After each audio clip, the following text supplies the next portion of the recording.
Friend, ನಿಮ್ಮ mobile slow ಆಗಿ charge ಆಗ್ತಾ ಇದೆಯಾ? ನಿಮ್ಮ ಮೊಬೈಲ್ನ 1 ತಾಸು, 2 ತಾಸು, 3 ತಾಸು, 4 ತಾಸು, 5 ತಾಸು ಚಾರ್ಜ್ ಇಟ್ಟರೂ ಕೂಡ 50% ಕೂಡ ಚಾರ್ಜ್ ಆಗ್ತಾ ಇಲ್ಲ ಅಂದರೆ ನಾ ಹೇಳೋ ಒಂದಷ್ಟು ಟಿಪ್ಸ್ ಯೂಸ್ ಮಾಡಿದರೆ ನಿಮ್ಮ ಮೊಬೈಲು ಚಾರ್ಜ್ ಬೇಗ ಆಗುತ್ತೆ. ಫ್ರೆಂಡ್, ನಿಮ್ಮ ಮೊಬೈಲ್ನ ಸರ್ವಿಸಿಗೆ ತೊಗೊಳೋಂಥ ಅವಶ್ಯಕತೆ ಇಲ್ಲ. ಅಂದರೆ ನಿಮ್ಮ ಮೊಬೈಲ್ ಸರಿ ಇಲ್ಲ, ನಾನು ಮೊಬೈಲ್ನ ರಿಪೇರಿ ಮಾಡೋ ಅಂಥ ಅಂಗಡಿಗೆ ಹೋಗಿ ರಿಪೇರಿ ಮಾಡ್ಸ್ಕೊಂಡು ಬರಬೇಕು ಅನ್ನೋದು ಕೂಡ ಅಗತ್ಯ ಇಲ್ಲ. ನಾ ಹೇಳುವಂಥ ಟಿಪ್ಸ್ ನೀವು ಯೂಸ್ ಮಾಡಿದರೆ ಆರಾಮಾಗಿ ನಿಮ್ಮ ಒಂದು ಮೊಬೈಲ್ ಬೇಗ ಚಾರ್ಜರ್ ಆಗುತ್ತೆ. ಫ್ರೆಂಡ್, ಇದ್ರ ಬಗ್ಗೆ ಕಂಪ್ಲೀಟಾಗಿ ತಿಳಿಸ್ಕೊಡ್ತೀನಿ. ಹಾಗೆ ನೀವೆಲ್ಲ ಫಸ್ಟ್ ಟೈಮ್ ನನ್ನ ಚಾನಲ್ ನೋಡ್ತಾ ಇದ್ದಿಲ್ಲ, ನೋಡೋರಿಲ್ಲ, ಒಂದು ಸಬ್ಸ್ಕ್ರೈಬ್ ಪ್ರೆಸ್ ಮಾಡಿ, ಹಾಗೆ ಬೆಲ್ಲೈಕನ್ ಕೂಡ ಪ್ರೆಸ್ ಮಾಡಿ. ನೀವು ಆಲ್ ಅಂತ ಸೆಲೆಕ್ಟ್ ಮಾಡಿಕೊಂಡ್ರೆ ನನ್ನ ಒಂದು ವಿಡಿಯೋ ಪ್ರತಿಯೊಂದು ನಿಮಗೆ ನೋಟಿಫಿಕೇಶನ್ ಮೂಲಕ ತಲುಪುತ್ತೆ.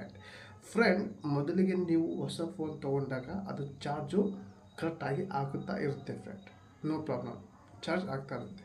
ನಿಮ್ಮ ಚಾರ್ಜರ್ ಯಾವಾಗ ಸ್ಲೋ ಆಗುತ್ತೆ ಅಂದರೆ 1 ವರ್ಷ, 1.5 ವರ್ಷ, 2 ವರ್ಷ ಆದಮೇಲೆ ನೀವು ನಿಮ್ಮ ಮೊಬೈಲು ಒಂದೇ ಚಾರ್ಜರ್ನಲ್ಲಿ ಚಾರ್ಜ್ ಇಕ್ಕಿದರೆ ಏನೂ ಫಾಲ್ಟ್ ಆಗೋಲ್ಲ. ನಿಮ್ಮ ಮೊಬೈಲ್ನ ಬೇರೆ ಒಂದು ಮೊಬೈಲ್ ತೊಗೊಂಡು ಚಾರ್ಜ್ ಇಟ್ಟಿದಾಗ ಆ ಪಿನ್ನು ಸ್ವಲ್ಪ ಡೌನ್ ಆಗುತ್ತೆ. ಫ್ರೆಂಡ್, ಚಾರ್ಜ್ ಆಗೋದು ಸ್ವಲ್ಪ ಅಲ್ಲಿ ಪ್ರಾಬ್ಲಮ್ ಆಗುತ್ತೆ. ಹಾಗಾಗಿ ಇಲ್ಲಿ ಒಂದು ಫೋನಿಗೆ ಒಂದೇ ಚಾರ್ಜರ್ ಯೂಸ್ ಮಾಡಿ. ಒಂದು ಫೋನ್ ತೊಗೊಂಡಿರೋ ಹೊಸದು, ಆ ಹೊಸ ಚಾರ್ಜರ್ ಬಂದಿರುತ್ತೆ, ಅದ್ರ ಜೊತೆಗೆ ಅಷ್ಟೇ ಯೂಸ್ ಮಾಡಿದರೆ ಏನು ಪ್ರಾಬ್ಲಮ್ ಆಗೋಲ್ಲ.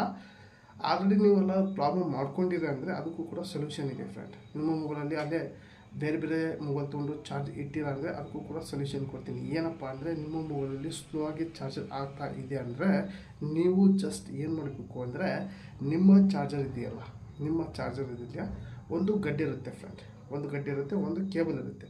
ಕೇಬಲ್ನ ನೀವು ಚೇಂಜ್ ಮಾಡಬೇಕು. ಕೇಬಲ್ನ ಹೊಸದಾಗಿ ತೊಗೋಬೇಕು ಸ್ಟೋರ್ನಲ್ಲಿ.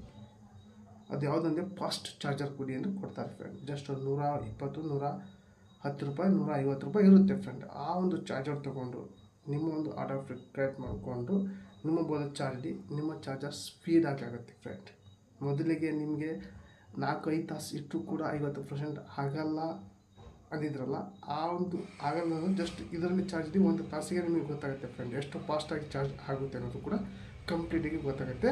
ಅದು ನಾನು ಕೂಡ ಟೆಸ್ಟ್ ಮಾಡಿದ್ದೀನಿ. ಫ್ರೆಂಡ್, ನಾನು ಕೂಡ ಟೆಸ್ಟ್ ಮಾಡಿದ್ದೀನಿ. ನನ್ನ ಫೋನು ಮೊದಲಿಗೆ ಹೊಸ ತಂದಾಗ ಒಂದೇ ಚಾರ್ಜರ್ನಲ್ಲಿ ಚಾರ್ಜ್ ಇರ್ತಿದ್ದೆ. ಕೆಲವಷ್ಟು ದಿನಗಳ ಹಿಂದೆ ಬೇರೆ ಬೇರೆ ಮೊಬೈಲ್ ತೊಗೊಂಡು ಚಾರ್ಜ್ ಇಟ್ಟಿದ್ದೆ. ಆವಾಗ ನಾನು ಒಂದು ಚಾರ್ಜರ್ ಕೆಟ್ಟಿತ್ತು. ಆವಾಗ ನಾನು ಏನು ಮಾಡಿದೆ ಅಂದರೆ, ಒಂದು ಕೇಬಲ್ ತಂದೆ, ಸ್ಟೋರಿಗೆ ಹೋಗಿ ಒಂದು ಕೇಬಲ್ ತಂದೆ, ಫಾಸ್ಟ್ ಚಾರ್ಜರ್ ಕೊಡಿ ಅಂತ ಹೇಳಿದೆ. ಅವ್ರು ಕೇಬಲ್ ಕೊಟ್ಟರು. ಆ ಕೇಬಲ್ ತೊಗೊಂಡು ನಾನು ಚಾರ್ಜ್ ಇಟ್ಕೊಂಡೆ, ಸ್ಪೀಡಾಗಿ ಆಗ್ತಾಯಿದೆ ಈ ಒಂದು ಚಾರ್ಜ್ ನನ್ನ ಮೊಬೈಲಲ್ಲಿ. ನೀವು ಕೂಡ ಇದು ಟ್ರೈ ಮಾಡಿ, 100% ನಿಮಗೆ ವರ್ಕ್ ಆಗುತ್ತೆ, ಯಾವುದೇ ಒಂದು ಡೌಟ್ ಇಲ್ಲ. ಆದರೆ ನೀವು ಚಾರ್ಜ್ ಇಟ್ಟೋ ಟೈಮ್ನಲ್ಲಿ ಬೇರೆ ಮೊಬೈಲ್ ಚಾರ್ಜ್ ಇಡಬೇಡಿ, ಇಟ್ಟರೆ ಅಲ್ಲೇ ಪ್ರಾಬ್ಲಮ್ ಆಗೋದು. ಫ್ರೆಂಡ್, ಇದ್ರ ಬಗ್ಗೆ ಕಂಪ್ಲೀಟಾಗಿ ತಿಳಿಸ್ಕೊಡ್ತೀನಿ. ಹಾಗೆ ಈ ಒಂದು ವಿಡಿಯೋ ನಿಮಗೆ ಇಷ್ಟ ಆದರೆ ಲೈಕ್ ಕೊಡಿ. ಈ ಒಂದು ವಿಡಿಯೋ ನಿಮ್ಮ ಫ್ರೆಂಡಿಗೆ ಶೇರ್ ಮಾಡಿ ಅಂತ ಹೇಳಿ ಏನು ಮಾಡ್ತಾ ಇದ್ದೀನಿ ಮತ್ತೆ ಏನು ತಿಳಿಸಿ.